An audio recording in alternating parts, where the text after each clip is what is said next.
And now, your selection. Meet the stars. What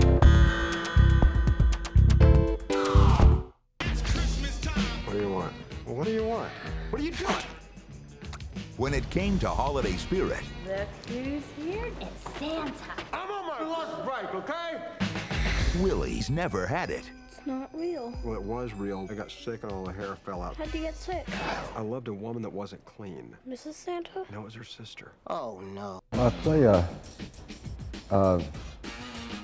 sort of alcoholic jewel thief, really, who poses as a department store Santa Claus every season. And he's really not a guy that,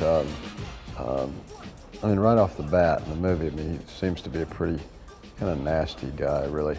But the fact of the matter is he's just one of those kind of lost souls, doesn't really know who he is. You know, he had kind of a crummy childhood and everything, so Christmas to him just represents unhappiness, really. And this is just a means for him to carry on his criminal activity. What's it like at the North Pole? Like the suburbs. Now get off my lap. You are really Santa, right? No, I'm an accountant. I wear this thing as a fashion statement, all right? My partner is a little person who, in the movie, of course, I call him a midget all the time. But he plays the elf in our Christmas thing when we see the kids in the mall and everything. And but in fact, we're this, you know, crime partnership, and we really don't even get along. Willie, this is the last place that Willie wants to be. You know, so I'm on him like, hey, you know, be nice to the kids and stuff like that.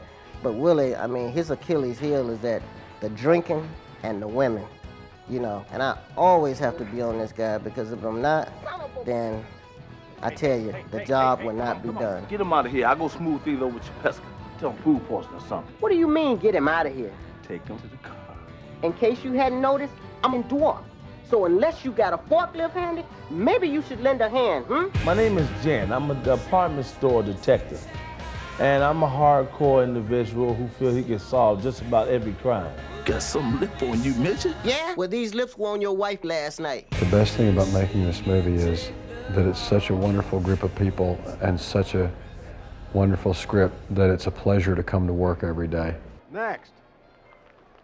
This is not the DMV, all right? Move it along.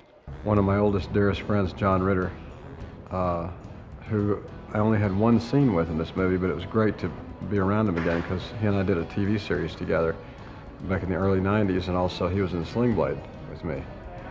So it was really good to be reunited with him. I heard these, you know, these noises.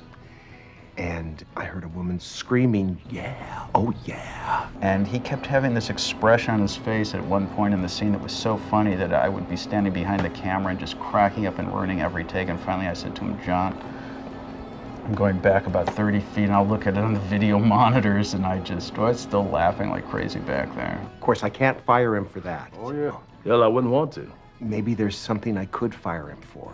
I've been a fan of John Ritter's for a long time, and to work across from him and side by side like we did, that was a treat for me. No bad habits either. Nothing. Sex, yeah, but man is a sexual being. It's a great film. And you gotta look at it. You got Billy Bob Thornton, you got Bernie Mac, you got John Ritter, and you have yours truly. Where's your sleigh? It's in the shop. Where's the reindeer? I stable them. Where's the stable? Next to the shop. How do they sleep? Are you messing with me? The title Bad Santa means he's not a good Santa. Good night, Santa. Good night, Mrs. Santa's sister. Bad Santa. I beat up some kids today, but it's for a purpose. Made me feel good about myself. You need many years of therapy.